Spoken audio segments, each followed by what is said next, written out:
ഇന്ന് നമ്മൾ നോക്കുന്നത് ഡിറ്റർമിനൻ്റ് എന്ന് പറയുന്ന ചാപ്റ്ററിലെ വേറൊരു പ്രോബ്ലമാണ്. ഇതിനകത്ത് ഡിറ്റർമിനൻ്റ് എങ്ങനെയാണ് സോൾവ് ചെയ്യുന്നതെന്നുള്ളത് നമ്മൾ കഴിഞ്ഞ ക്ലാസ്സിൽ പറഞ്ഞായിരുന്നു. ഇതിനകത്തൊരു ക്വസ്റ്റ്യൻ ഇങ്ങനെയാണ്. ഡിറ്റർമിനൻ്റ് എന്ന് പറയുന്ന ചാപ്റ്ററിൽ മെട്രിക്സും കയറി വരുന്നുണ്ട്, അത് ശ്രദ്ധിക്കുക.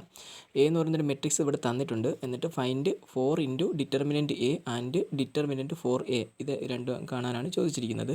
അപ്പോൾ നമ്മൾ ഇതിനകത്ത് ആദ്യം ചെയ്തത് ഡിറ്റർമിനൻ്റ് എ അങ്ങ് കാണുക. ഡിറ്റർമിനൻ്റ് എ കാണാനായിട്ട് കഴിഞ്ഞ വീഡിയോയിൽ ഞാൻ ചെയ്തിട്ടുണ്ട്. ഈ ഡിറ്റർമിനൻ്റ് എ കണ്ടുപിടിച്ചാൽ അതിൻ്റെ ആൻസർ അങ്ങ് എഴുതുക. ഇവിടെ അറിയാമല്ലോ, ഡയഗണൽ ഇത് തമ്മിൽ എന്ത് ചെയ്യുക, എടുത്തിട്ട് മൾട്ടിപ്ലൈ ചെയ്തിട്ട് ഡിഫറൻസ് അങ്ങ് എടുത്താൽ മതി.